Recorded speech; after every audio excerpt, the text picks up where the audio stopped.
Hi everyone, this is Anam. Welcome to PhD jobs and admission. So आज के इस वीडियो में हम दिल्ली यूनिवर्सिटी के पीएचडी एंट्रेंस एग्जामिनेशन के लिए रिसर्च मेथोडोलॉजी के कुछ इंपॉर्टेंट एमसीक्यूज जो जनरली आपको पूछे ही जाते हैं। सो मैं ये बता रही हूँ आपको, बहुत ही इंपॉर्टेंट सेशन होने वाला है आज का हमारा, जिसमें आपको जो मैंने यहाँ पर एमसीक्यू सॉल्व करवाया है, जनरली आपको पीएचडी एंट्रेंस एग्जामिनेशन में 100% ऐसे ही टाइप के क्वेश्चंस पूछे जाते हैं। इन क्वेश्चंस में से एक क्वेश्चन जनरली आपको एग्जामिनेशन में पूछा ही जाएगा। अच्छे तरीके से आपको ये वीडियो देखना है, सारे एमसीक्यूज को सॉल्व कर लेना है। अगर आपके जो भी डाउट्स है, आपके जो भी क्वेश्चंस है, आप मुझे कमेंट सेक्शन में पूछ सकते हो। अब जैसे कि आपको पता है, दिल्ली यूनिवर्सिटी के पीएचडी एंट्रेंस एग्जामिनेशन के एप्लीकेशन फॉर्म की जो लास्ट डेट थी वो जा चुकी है, जो कि थी 10 जुलाई 2022। तो जल्द से जल्द अभी चांसेस है कि आपके एंट्रेंस एग्जामिनेशन की डेट्स आ सकती है। तो इसके लिए आपको प्रिपरेशन जल्द से जल्द स्टार्ट कर देनी है। जैसे कि आपको पता है, डीयू यूनिवर्सिटी के पीएचडी एंट्रेंस एग्जामिनेशन में जो आपका पार्ट 1 होता है, जो पेपर 1 होता है, ये रिसर्च मेथोडोलॉजी होता है, जो कि हर एक कैंडिडेट्स के लिए कॉमन होता है। तो मैं आपको बता दूं, रिसर्च मेथोडोलॉजी पर हमने आपके लिए कोर्स लेकर आया है, जैसे कि आप स्क्रीन पर देख सकते हो, जिसमें हम आपको वीडियो लेक्चर्स प्रोवाइड करते हैं। आपको पूरा सिलेबस यहाँ पर हम कवर करते हैं वीडियो लेक्चर्स में, जो कि आपके थ्योरी और एमसीक्यूज दोनों वीडियो लेक्चर्स प्रोवाइड करते हैं। थ्योरी से पहले हम आपके कॉन्सेप्ट्स को बिल्ड करवाते हैं, एंड देन एमसीक्यूज में हम आपको ट्रिक्स बताते हैं कि किस तरीके से आपको ट्रिक्स यूज करना है। उसी तरीके से नोट्स हम आपको प्रोवाइड करते हैं, काफी सिंपलेस्ट लैंग्वेज में नोट्स आपके इंटरव्यू के लिए भी बहुत हेल्पफुल होने वाले हैं notes. Then mock test, total 10 mock test provide कर रहे हैं, तो उस तरीके से आपके 400 क्वेश्चंस हम मॉक टेस्ट में कवर करते हैं। And then finally 1500 plus MCQs revision PDF, जो कि आपका रिवीजन का काम करती है। तो मैं यहाँ पर आपको बता दूं, 100% गारंटी के साथ हम आपको ये कोर्स प्रोवाइड कर रहे हैं। आपको पास करने की रिस्पॉन्सिबिलिटी हमारी होगी, हम आपको पास करवाएंगे, हम आपको टाइम टू टाइम गाइड करते रहते हैं। तो आपको याद रखना है, आपको ज्यादा टाइम वेस्ट नहीं करते हुए जल्द से जल्द आपको प्रिपरेशन को स्टार्ट करना है। स्टार्ट करने के लिए स्क्रीन पर जो आपको नंबर नजर आ रहा है, उस नंबर पर व्हाट्सएप के थ्रू हमें कॉन्टैक्ट करना है, और आप हमारे ऐप के थ्रू भी स्टडी मटेरियल को एक्सेस कर सकते हो, जिसके लिंक मैंने आपके साथ comment section as well as description box में भी शेयर कर रखी है। So that's it, and let's begin with the video. तो एक बार ये एमसीक्यू स्टार्ट करने से पहले मैं आपको अच्छी तरीके से हमारे कंटेंट जो हम आपको प्रोवाइड करते हैं, जो स्टडी मटेरियल हम आपको प्रोवाइड करते हैं, उसके बारे में एक बार मैं आपको फटाक से बता दूं कि हमारे इस कोर्स में हम आपको video lectures, mock test, notes provide करते हैं, और 1500 प्लस एमसीक्यूज रिविजन पीडीएफ। ये सारा जो कंटेंट आप देख रहे हो स्क्रीन पर, ये आपको एक ही जगह मिलेगा। कई स्टूडेंट्स क्या करते हैं, इंटरनेट से स्टडी मटेरियल रिफर करते हैं। सो इंटरनेट पे जो लैंग्वेज यूज करी जाती है, बहुत डिफिकल्ट लैंग्वेज यूज करी जाती है, जिससे कि आपको समझ नहीं आता है क्या लिखा हुआ है, किस तरीके से ये जो कंटेंट है आपको किस तरीके से रीड करना है, कितना कंटेंट आपको फॉलो करना है। क्योंकि हम हमारे कोर्स में आपको बताते हैं आपको कितना स्टडी मटेरियल यूज करना है। बहुत ज्यादा भी नहीं आपको पढ़ना है, बहुत कम भी नहीं, आपको जितना सफिशिएंट है आपके स्टडी के लिए उतना आपको पढ़ना है।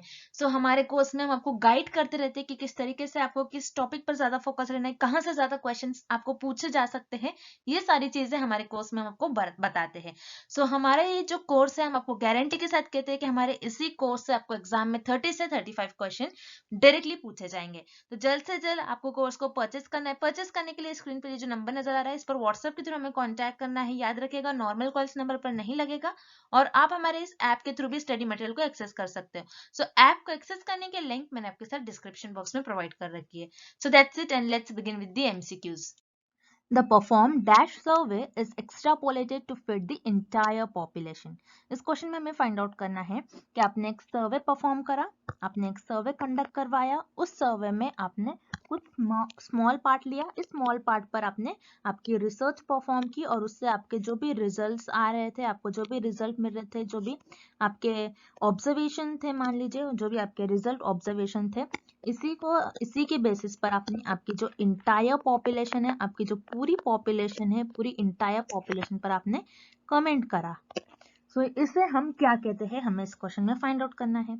अब मान लीजिए आपने सर्वे कंडक्ट करवाया, तो आपने सर्वे कंडक्ट करवाया एक स्मॉल पार्ट पर, एक्स्ट्रापोलेटेड, एक स्मॉल पार्ट पर आपने उस इंटायर पॉपुलेशन के एक स्मॉल पार्ट पर, मतलब आपके पास ये इंटायर पॉपुलेशन है, इस इंटायर पॉपुलेशन के आपने कुछ मेंबर्स को सेलेक्ट कर लिया। जो आपने जिस मेंबर्स को सेलेक्ट कर लिया वो आपका एक स्मॉल पार्ट बन गया, जिसे हम सैंपल कहते हैं।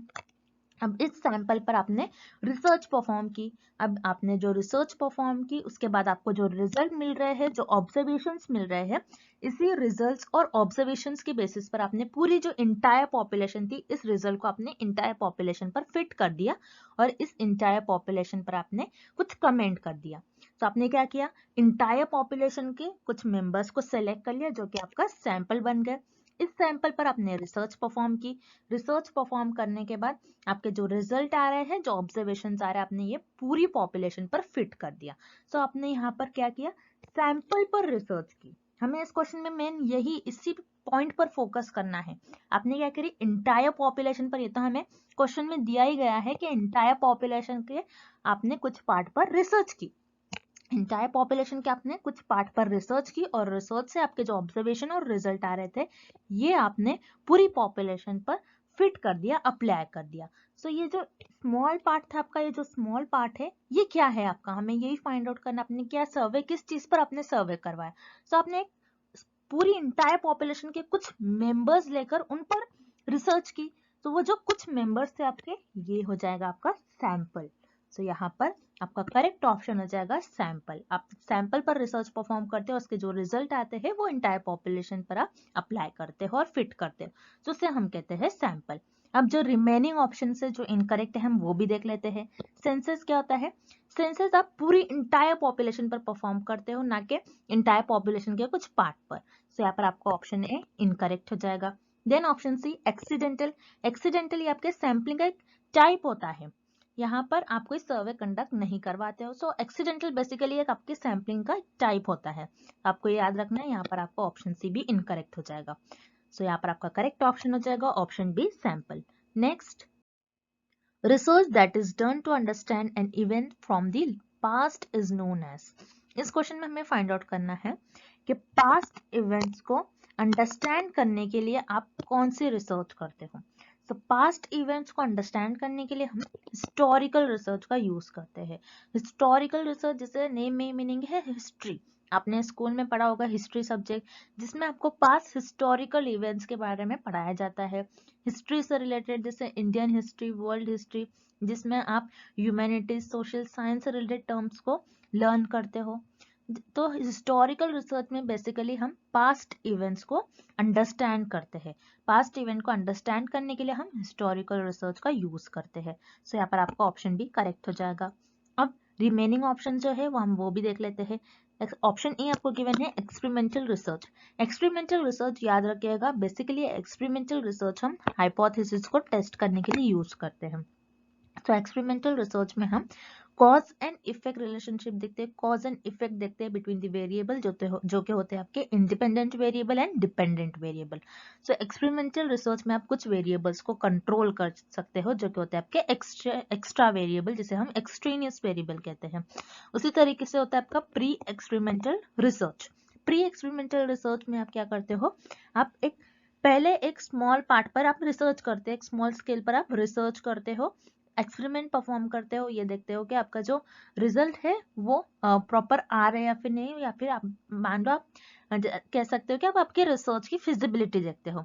सो आप ये कह सकते हो कि प्री एक्सपेरिमेंटल रिसर्च आपका पायलट स्टडी की तरह ही होता है, लेकिन प्री एक्सपेरिमेंटल रिसर्च में आप कुछ वेरिएबल्स होते हैं जैसे एक्स्ट्रा वेरिएबल्स, उनको कंट्रोल नहीं कर सकते हैं, लेकिन एक्सपेरिमेंटल रिसर्च में आप एक्स्ट्रा वेरिएबल जो थे उनको कंट्रोल कर सकते हैं, यही डिफरेंस होता है। तो एक्सपेरिमेंटल रिसर्च और प्री एक्सपेरिमेंटल रिसर्च में आप कोई पास्ट इवेंट्स को अंडरस्टैंड करने के लिए नहीं करते हो। सो यहाँ पर आपका ऑप्शन ए एंड सी दोनों भी इनकरेक्ट हो जाएगा और करेक्ट ऑप्शन आपका हो जाएगा option B historical research. Past events को अंडरस्टैंड करने के लिए हम हिस्टोरिकल रिसर्च का यूज करेंगे। So option B here is the right answer. Next, correlation in which the study hours increased with the increase in student score is an example of। इस question में हमें एक एग्जाम्पल गिवन है, हमें find out करना है ये example किस कोरिलेशन का एग्जाम्पल होगा। अब एग्जाम्पल क्या गिवन है आपको, क्या आप स्टडी आवर्स, आपको एक वेरिएबल गिवन है, स्टूडेंट स्कोर एक दूसरा वेरिएबल गिवन है। स्टडी आवर जैसे इंक्रीज हो रहा है, स्टूडेंट स्कोर भी इंक्रीज हो रहा है, तो ये कौन सी कोरिलेशन का एग्जाम्पल होगी।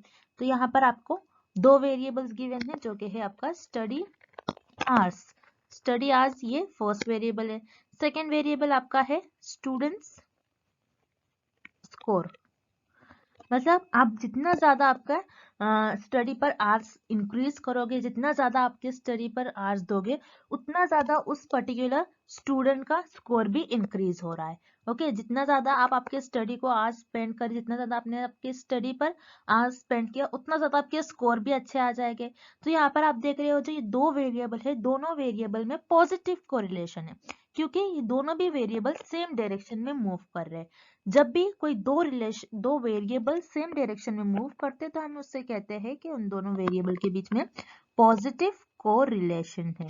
ओके, जब दो वेरिएबल सेम डायरेक्शन में मूव करेंगे तो उसे हम कहते हैं पॉजिटिव कोरिलेशन। जैसे कि यहाँ पर दो variable study hours and student score, तो स्टडी आवर्स जैसे आप इंक्रीज करोगे वैसे ही आपके स्टूडेंट का स्कोर भी इंक्रीज होने लगेगा। तो दोनों सेम डायरेक्शन में मूव कर रहे हैं, तो यहाँ पर आपके जो वेरिएबल्स के बीच में रिलेशन है ये पॉजिटिव कोरिलेशन है। अगर एक वेरिएबल से ऊपर की डायरेक्शन में जाता है और एक वेरिएबल नीचे की डायरेक्शन में जाता है, यानी दोनों भी वेरिएबल अपोजिट डायरेक्शन में जा रहे हैं, तो इसे हम कहेंगे नेगेटिव कोरिलेशन।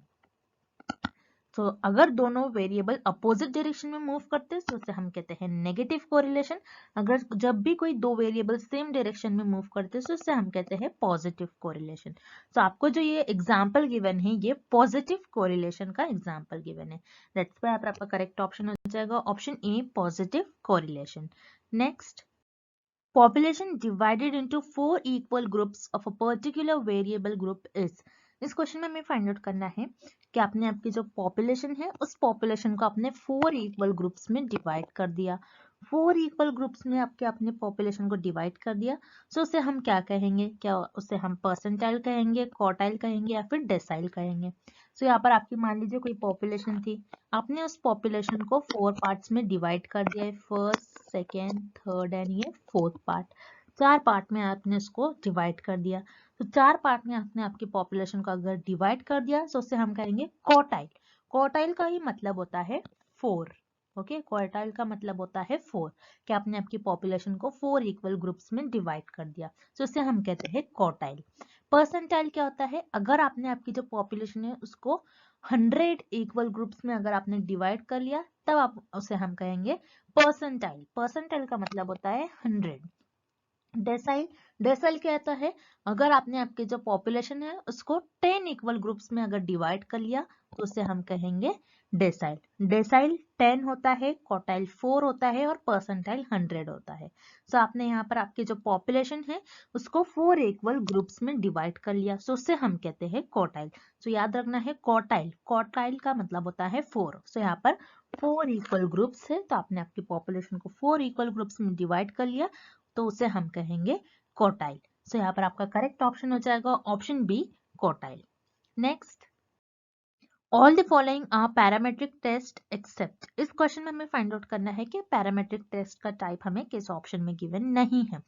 सो पैरामेट्रिक टेस्ट ये टर्म कहाँ से आया है? पैरामेट्रिक टेस्ट ये टर्म होता क्या है हम इस डायग्राम के थ्रू समझते हैं। तो याद रखिए, हाइपोथेसिस को हम अपनी रिसर्च में टेस्ट करते हैं। हाइपोथेसिस एक टेंटेटिव स्टेटमेंट होता है जो रिसर्चर के अजम्पशंस और गेसेस पर बेस्ड होता है। तो रिसर्चर जब भी हाइपोथेसिस को टेस्ट करते हैं तो सिर्फ और सिर्फ नल हाइपोथेसिस को टेस्ट करते हैं। नल हाइपोथेसिस को रिसर्चर जब टेस्ट करते हैं उसमें हाइपोथेसिस टेस्टिंग का यूज करते हैं। तो हाइपोथेसिस टेस्टिंग का यूज करने के लिए रिसर्चर को स्टैटिस्टिकल टेस्ट का यूज करते हैं रिसर्चर। स्टैटिस्टिकल टेस्ट क्या होते हैं? स्टैटिस्टिकल टेस्ट आपके दो टाइप के टेस्ट होते हैं, जिसमें होते हैं आपका parametric test and non parametric test. Parametric test, so parametric test क्या होते हैं? जिसमें आप आपकी जो पॉपुलेशन है, पॉपुलेशन का जो डिस्ट्रीब्यूशन है उसको नॉर्मल अज्यूम करते हैं। मतलब आपका जो पॉपुलेशन है इसका डिस्ट्रीब्यूशन कुछ इस तरीके से है, मतलब ये नॉर्मल डिस्ट्रीब्यूशन है। तो पॉपुलेशन का डिस्ट्रीब्यूशन आप पैरामेट्रिक टेस्ट में नॉर्मल अज्यूम करते हैं। उसी तरीके से नॉन पैरामेट्रिक टेस्ट में आपका जो पॉपुलेशन है उसका डिस्ट्रीब्यूशन आप नॉर्मल अज्यूम नहीं करते हो। सो यही डिफरेंस होता है आपका parametric test and non parametric test. So parametric test के अंदर आपका आता है G test, T test, F test and ANOVA test. So T test, ANOVA test ये दोनों आपके हो जाएंगे पैरामेट्रिक टेस्ट। तो T test and ANOVA test ये दोनों भी आपके पैरामेट्रिक टेस्ट हो जाएंगे। और नॉन पैरामेट्रिक टेस्ट में आपका क्या आता है? Chi square test, U test and H test. तो उसी तरीके से इस क्वेश्चन में हमें गिवन है मैन विटने यू टेस्ट। तो मैन विटने यू टेस्ट आपका नॉन पैरामेट्रिक टेस्ट में आता है। सो यहाँ पर आपका ऑप्शन सी करेक्ट हो जाएगा। मैन विटने यू टेस्ट आपका पैरामेट्रिक टेस्ट में के अंदर नहीं आता है, बल्कि ये आपका नॉन पैरामेट्रिक टेस्ट के अंदर आता है, जिसमें आप आपकी जो पॉपुलेशन है उसका डिस्ट्रीब्यूशन को नॉर्मल अज्यूम नहीं करते हो। सो ऑप्शन डी जो आपको गिवन है पियर्सन्स कोरिलेशन कोएफिशिएंट, ये ऑप्शन बस आपको कंफ्यूज करने के लिए गिवन है। सो पियर्सन्स कोरिलेशन कोएफिशिएंट क्या होता है? आपकी कोरिलेशनल रिसर्च में कोएफिशिएंट होता है जिससे हम कहते हैं कार्ल पियर्सन्स कोएफिशिएंट। सो कार्ल पियर्सन्स कोएफिशिएंट आपको बताता है आपके जो वेरिएबल्स है कैसे एक दूसरे से कोरिलेटेड है, क्या परफेक्ट पॉजिटिवली कोरिलेटेड है या फिर परफेक्ट नेगेटिवली कोरिलेटेड है। सो जो ऑप्शन डी आपको गिवन है, ऑप्शन डी का इस क्वेश्चन से कोई लेना देना नहीं है, बस आपको कंफ्यूज करने के लिए ये क्वेश्चन दिया गया है। सो आपका इस क्वेश्चन का करेक्ट ऑप्शन हो जाएगा option C Mann Whitney U test. Mann Whitney U test आपके नॉन पैरामेट्रिक टेस्ट के अंदर आता है, और T test and ANOVA test ये आपके पैरामेट्रिक टेस्ट में आता है, जिसमें आप आपकी जो पॉपुलेशन है उसकी डिस्ट्रीब्यूशन को नॉर्मल अज्यूम कर लेते हो। और मैन विटने यू टेस्ट ये आपके नॉन पैरामेट्रिक टेस्ट में आता है, जिसमें आप आपकी पॉपुलेशन का डिस्ट्रीब्यूशन को नॉर्मल अज्यूम नहीं करते हो। सो यहाँ पर आपका ऑप्शन सी करेक्ट हो जाएगा, Mann Whitney U test. Next, The aim of experimental research is to assess the effect of। इस क्वेश्चन में हमें फाइंड आउट करना है कि एक्सपेरिमेंटल रिसर्च का एम होता है टू assess the effect। मतलब एक्सपेरिमेंटल रिसर्च का एम होता है assess, मतलब assess का मतलब आपको पहले पता होना चाहिए। assess का मतलब होता है डिटरमाइन करना और जानना। एक्सपेरिमेंटल रिसर्च का एम होता है एक ऐसे वेरिएबल को जानना, एक ऐसे वेरिएबल के इफेक्ट को जानना और डिटरमाइन करना वो कौन सा वेरिएबल होता है। सो याद रखिए एक्सपेरिमेंटल रिसर्च का एम होता है कि इंडिपेंडेंट वेरिएबल के इफेक्ट को डिटरमाइन करना, इंडिपेंडेंट वेरिएबल के इफेक्ट को जानना। अब मान लीजिए जैसे फॉर एग्जांपल मैंने यहाँ पर एक वेरिएबल लिया जो कि है स्मोकिंग। स्मोकिंग का मुझे इफेक्ट देखना है कि स्मोकिंग का इफेक्ट लंग्स पर कैसा होता है। स्मोकिंग का मैं इफेक्ट देख रही हूँ, सो स्मोकिंग यहाँ पर मेरा इंडिपेंडेंट वेरिएबल हो जाएगा, और मैं लंग्स को ऑब्जर्व करूंगी कि लंग्स पर वो कैसा इफेक्ट दिखा रहा है। सो लंग्स मेरा डिपेंडेंट वेरिएबल हो जाएगा। सो एक्सपेरिमेंटल रिसर्च का मेन एम यही होता है कि इंडिपेंडेंट वेरिएबल जो है, मान लीजिए जैसे मैंने यहाँ पर एग्जाम्पल लिया स्मोकिंग, स्मोकिंग कैसा इफेक्ट दिखा रहा है लंग्स पर। सो हम बेसिकली यहाँ पर स्मोकिंग का इफेक्ट देख रहे हैं। स्मोकिंग को हम कम ज्यादा कर सकते हैं, कोई पर्सन है जो ज्यादा स्मोकिंग करता होगा, कोई पर्सन है वो कम स्मोकिंग करता होगा। अब जो पर्सन है वो ज्यादा स्मोकिंग करता होगा तो उसके लंग्स पर कैसा इफेक्ट दिखा रहा है, स्मोकिंग करने से उसका लंग कैसा इफेक्ट दिखा रहा है, और कम स्मोकिंग करने से उसका लंग कैसा इफेक्ट दिखा रहा है। सो यहाँ पर बेसिकली हम स्मोकिंग का इफेक्ट देखते हैं एक्सपेरिमेंटल रिसर्च में। सो स्मोकिंग हमारा यहाँ पर इंडिपेंडेंट वेरिएबल है। सो याद रखिएगा एक्सपेरिमेंटल रिसर्च का मेन एम यही होता है कि इंडिपेंडेंट वेरिएबल जो होते हैं उनको इफेक्ट देखना। वो एक्सपेरिमेंटल रिसर्च में जो आपके इंडिपेंडेंट वेरिएबल होते हैं वो कैसा इफेक्ट दिखा रहे हैं, एक्सपेरिमेंटल रिसर्च का मेन एम यही होता है। सो यहाँ पर आपका ऑप्शन बी करेक्ट हो जाएगा, इंडिपेंडेंट वेरिएबल। इंडिपेंडेंट वेरिएबल क्या होता है? जिसको हम ऑब्जर्व करते हैं, जिसको रिसर्चर ऑब्जर्व करते हैं, वो होते हैं dependent variable. And option C आपको गिवन है एक्सट्रेनियस वेरिएबल। एक्सट्रेनियस वेरिएबल क्या होता है? जिसे हम कहते हैं एक्स्ट्रा वेरिएबल। तो एक्सट्रेनियस वेरिएबल को एक्सपेरिमेंटल रिसर्च में रिसर्चर इन वेरिएबल्स को कंट्रोल करने की कोशिश करते हैं, इन वेरिएबल को कंट्रोल करने की कोशिश करते हैं। जैसे स्टडी में हमने क्या करा, स्मोकिंग का इफेक्ट देखा कि लंग्स पर स्मोकिंग का क्या इफेक्ट हो रहा है। सो इस केस में एक्स्ट्रा वेरिएबल क्या हो सकते हैं? एज हो सकती है, एज एक एक्स्ट्रा वेरिएबल्स हो सकता है, जेंडर हो सकता है, जेंडर एक एक्स्ट्रा वेरिएबल्स हो सकता है, मेल फीमेल। ओके, सो ये सारे वेरिएबल जो है ये एक्स्ट्रा वेरिएबल्स हो जाएंगे जिनको रिसर्च अपने रिसर्च में कंट्रोल करने की कोशिश करते हैं। सो एक्सपेरिमेंटल रिसर्च का मेन एम यही होता है कि इंडिपेंडेंट वेरिएबल का इफेक्ट देखे कि इंडिपेंडेंट वेरिएबल कैसा इफेक्ट दिखा रहा है। दैट्स व्हाई आपका करेक्ट ऑप्शन हो जाएगा option B, independent variable. Next, which of this is not a method of data collection. इस क्वेश्चन में हमें फाइंड आउट करना है कि कौन से ऑप्शन में हमें डेटा कलेक्शन का मेथड गिवन नहीं है। तो हम वन बाय वन ऑप्शंस देखते हैं। Option A, question is questionnaires क्या होता है, जिसमें रिसर्चर एक लिस्ट ऑफ क्वेश्चंस बनाते हैं और ये रिस्पोंडेंट को सेंड करते हैं और रिस्पोंडेंट्स इनका रिस्पॉन्ड करते हैं और उसके थ्रू रिसर्चर अपने रिसर्च में डेटा कलेक्ट करते हैं। सो क्वेश्चनेयर्स के थ्रू रिसर्चर डेटा को कलेक्ट करते हैं। सो ये डेटा कलेक्शन मेथड होता है। सो यहाँ पर आपका ऑप्शन ए इनकरेक्ट हो जाएगा, क्योंकि हमें ऑप्शन में फाइंड आउट करना है कि विच इज नॉट, मतलब कौन से ऑप्शन में हमें डेटा कलेक्शन का मेथड गिवन नहीं है, लेकिन ऑप्शन ए में तो हमें गिवन है। क्वेश्चनेयर्स के थ्रू रिसर्चर डेटा को कलेक्ट करते हैं अपनी रिसर्च में। देन ऑप्शन बी हमें गिवन है इंटरव्यूज।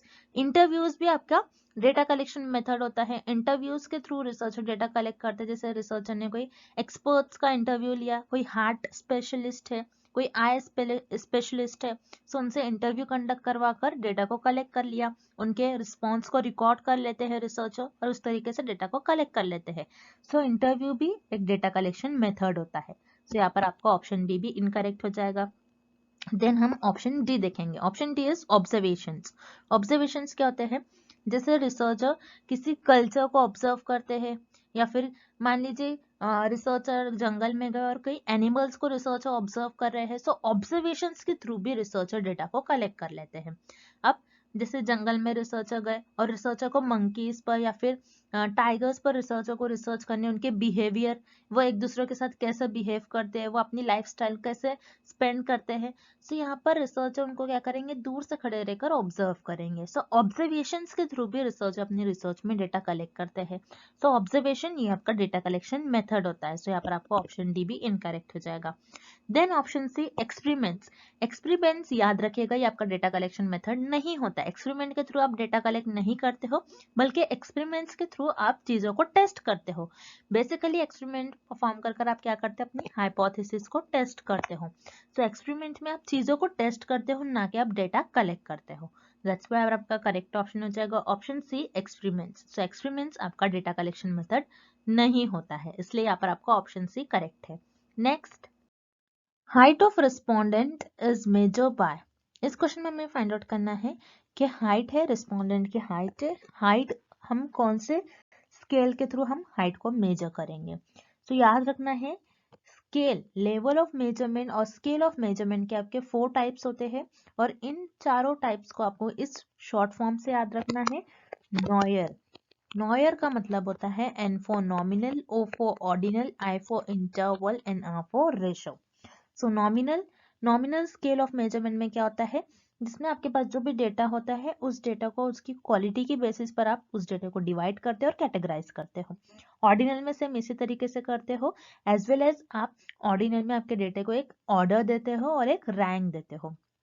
देन इंटरवल में सेम ऑर्डिनल के कैरेक्टरिस्टिक्स होते हैं, लेकिन इंटरवल में आपके जो नंबर्स होते हैं आप उसको एक इक्वल इंटरवल्स में अरेंज करते हो, और इंटरवल में आपका जो जीरो होता है, जीरो आपका आर्बिट्री होता है। सो याद रखना है आपको, इंटरवल में आपको जो जीरो होता है ये आर्बिट्री होता है। एंड रेशो में आपके इंटरवल के सारे कैरेक्टरिस्टिक्स होंगे, जिससे आप आपके डेटा को उसी कैटेगरीज के बेसिस पर डिवाइड करते हो। आप आपके डेटा को रैंक भी दोगे, ऑर्डर भी दोगे, और आपके डेटा को एक इक्वल इंटरवल्स में आपके नंबर्स को अरेंज करोगे, एज वेल एज आपके जो रेशियो स्केल होता है उसमें जीरो का कुछ ना कुछ मीनिंग भी होता है। तो हमें इस क्वेश्चन में यही पूछ रहा है कि हाइट को आप किस लेवल ऑफ स्केल से मेजर करोगे। सो याद रखिएगा, हाइट को हम रेशियो स्केल ऑफ मेजरमेंट से मेजर करेंगे, क्योंकि नॉमिनल और ऑर्डिनल स्केल में क्या होता है, आपके पास जो भी डेटा होता है ज्यादातर नंबर्स के फॉर्म में नहीं होता है। तो यहाँ पर नॉमिनल और ऑर्डिनल स्केल तो करेक्ट ऑप्शन नहीं हो सकता है। रही बात रेशो एंड इंटरवल स्केल में, तो रेशो एंड इंटरवल स्केल में जैसे इंटरवल में आपके जो भी आपके पास नंबर्स होते हैं आप उसको एक इक्वल इंटरवल में अरेंज कर सकते हो। उसी तरीके से हाइट को भी हम एक इक्वल इंटरवल्स में अरेंज कर सकते हैं, लेकिन हाइट आपकी जीरो भी हो सकती है। किसी की हाइट मान लो जीरो है, मतलब जीरो का कुछ ना कुछ मीनिंग होता है, इसीलिए हाइट जो होगी उसे हम रेशो स्केल ऑफ मेजरमेंट से यूज करेंगे।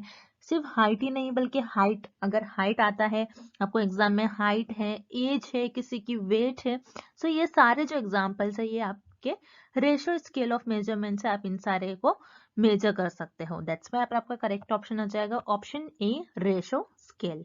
Next, which of the following statements is true. इस क्वेश्चन में हमें फाइंड आउट करना है कि इन सारे ऑप्शंस में से कौन सा ऑप्शन करेक्ट है और ट्रू है। अब आपको जो ये क्वेश्चन गिवन है, इस क्वेश्चन में आपको जो सारे स्टेटमेंट्स गिवन है ये आपके सैम्पलिंग एरर से रिलेटेड आपको सारे स्टेटमेंट्स गिवन है। तो सैम्पलिंग एरर क्या होता है आपको पहले ये पता होना चाहिए। सैम्पलिंग एरर क्या होता है आपका, difference between population parameter, difference between population parameter and sample statistic. Okay, difference between population parameter and sample statistic. Population parameter मतलब पॉपुलेशन से मिलने वाली इंफॉर्मेशन एंड सैंपल से मिलने वाली इंफॉर्मेशन। पॉपुलेशन में से जो भी आपको इंफॉर्मेशन मिल रही है वो, एंड सैंपल से आपने जो भी इंफॉर्मेशन कलेक्ट करा है वो, उसका आप अगर माइनस करते हो वो आपको हो जाएगा सैम्पलिंग एरर। अब सैम्पलिंग एरर पर भी मैंने एक डिटेल में वीडियो बनाया है, अगर आपको और अच्छे से पढ़ना है, आपको अभी तक सैम्पलिंग एरर का कोई पता नहीं है, आपको ये टर्म से अगर आप नोन नहीं है, तो आप मेरा वो वीडियो भी देख सकते हो। उस वीडियो के लिंक मैंने डिस्क्रिप्शन बॉक्स में प्रोवाइड कर रखी है, आप वहां से उस वीडियो को एक्सेस कर सकते हो। तो सैम्पलिंग एरर क्या होता है, सैम्पलिंग एरर आपका difference between population parameter and sample statistic. तो आपका याद रखिएगा, जो सैम्पलिंग एरर होता है, आपके जो सैम्पलिंग एरर होगा, sampling error is inversely proportional to your sample size. आपका जो सैम्पलिंग एरर होता है, this is inversely proportional to sample size. मतलब आपका जितना ज्यादा सैंपल का साइज होगा उतना कम आपकी सैम्पलिंग एरर होगी, जितनी ज्यादा आपकी सैम्पलिंग एरर होगी उतना कम आपका सैंपल का साइज होगा। मतलब अगर आप जितना ज्यादा आपके सैंपल का साइज रखोगे उतना कम आपका सैम्पलिंग एरर होगा। आपको ये रिलेशन याद रखना है। तो चलिए हम इस क्वेश्चन को ऑप्शन के थ्रू सॉल्व करते हैं। ऑप्शन ए आपको क्या गिवन है, sampling error decreases with increase in the sample size. So yes, जैसे कि हमने अभी ये रिलेशन देखा, this is very important relation. जैसे अगर आप सैम्पलिंग एरर जो है, sampling error is inversely proportional to your sample size. मतलब आप जितना ज्यादा सैंपल साइज इंक्रीज करोगे उतना कम आपका सैम्पलिंग एरर होगा। यही बोल रहा है आपके इस ऑप्शन ए में, जितना ज्यादा आप आपके सैंपल का साइज लोगे उतना कम आपका सैम्पलिंग एरर हो जाएगा। तो यहाँ पर जो आपको स्टेटमेंट ए गिवन है ये करेक्ट है। देन हम स्टेटमेंट बी देख लेते हैं, sampling error increases with increase in the size of sample. No, यहाँ पर आपका ऑप्शन भी इनकरेक्ट हो जाएगा, बिकॉज मैंने आपको अभी बताया कि रिलेशन इनवर्सली प्रोपोर्शनल है। अगर आप एक को बढ़ाते हो तो एक कम होता है, दोनों भी एक साथ इंक्रीज नहीं होगा। दैट्स व्हाई आपका ऑप्शन बी इनकरेक्ट हो जाएगा। Then option C, sample size has no bearing on the sampling error. मतलब सैंपल साइज और सैम्पलिंग एरर में कोई रिलेशन ही नहीं है, ऐसा आपको ऑप्शन सी कह रहा है, which is totally incorrect. Because sampling error और सैंपल साइज में रिलेशन होता है। Sampling error is inversely proportional to sample size. अगर आपका जितना ज्यादा आप सैंपल साइज लोगे उतना कम अपना आपका सैम्पलिंग एरर होगा। दैट्स व्हाई आपका करेक्ट ऑप्शन हो जाएगा option A, sampling error decreases with increase in this sample size. Next, primary data can be obtain from which of the following source. इस question में हमें फाइंड आउट करना है कि प्राइमरी डेटा को हम कौन से दिए गए ऑप्शन में से कौन से सोर्सेज के थ्रू जनरेट कर सकते हैं और ऑब्टेन कर सकते हैं। सो पहले तो आपको पता होना चाहिए कि प्राइमरी डेटा होता क्या है। तो याद रखिएगा, रिसर्च में दो टाइप के डेटा होता है, एक होता है प्राइमरी डेटा और एक होता है सेकेंडरी डेटा। अब प्राइमरी डेटा क्या होता है, प्राइमरी डेटा वो डेटा होता है जो रिसर्चर खुद जनरेट करते हैं, रिसर्चर खुद जनरेट करते हैं, उससे हम कहते हैं प्राइमरी डेटा।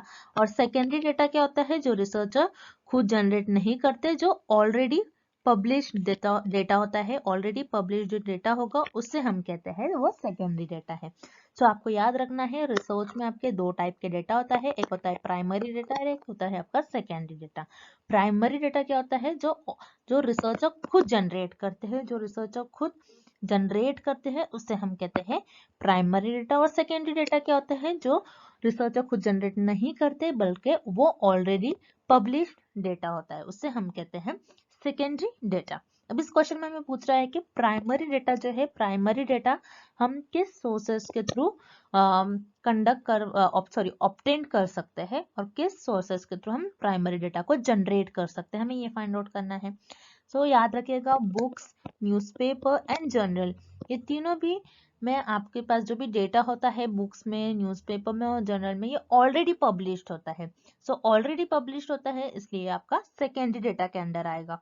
और मॉनिटरिंग रिपोर्ट मतलब आप खुद कोई चीज़ों को मॉनिटर कर रहे हो, जैसे आप कोई मान लीजिए कोई आप वैक्सीन बना रहे हो, सो वैक्सीन में आपको कैसा, आपके जो ऑब्जर्वेशंस थे, आपने क्या देखा, आपने किन किन चीजों को मॉनिटर किया, आपने देखा कि आपने जिन जिन पर्सन को वैक्सीन दिया उनमें आपने कोई बिहेवियर देखा उनका, सो उन सारे चीजों को आपने बिहेवियर अपने सारे चीजों को ऑब्जर्व करके डेटा एक रिपोर्ट करा, आपने आपके रिपोर्ट में लिखा कि मैंने ये ऑब्जर्व करा, ये वैक्सीन यूजफुल होगी।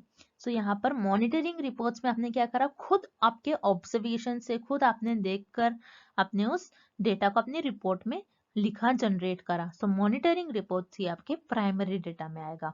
दैट्स व्हाई पर आपका करेक्ट ऑप्शन हो जाएगा ऑप्शन डी, मॉनिटरिंग रिपोर्ट्स।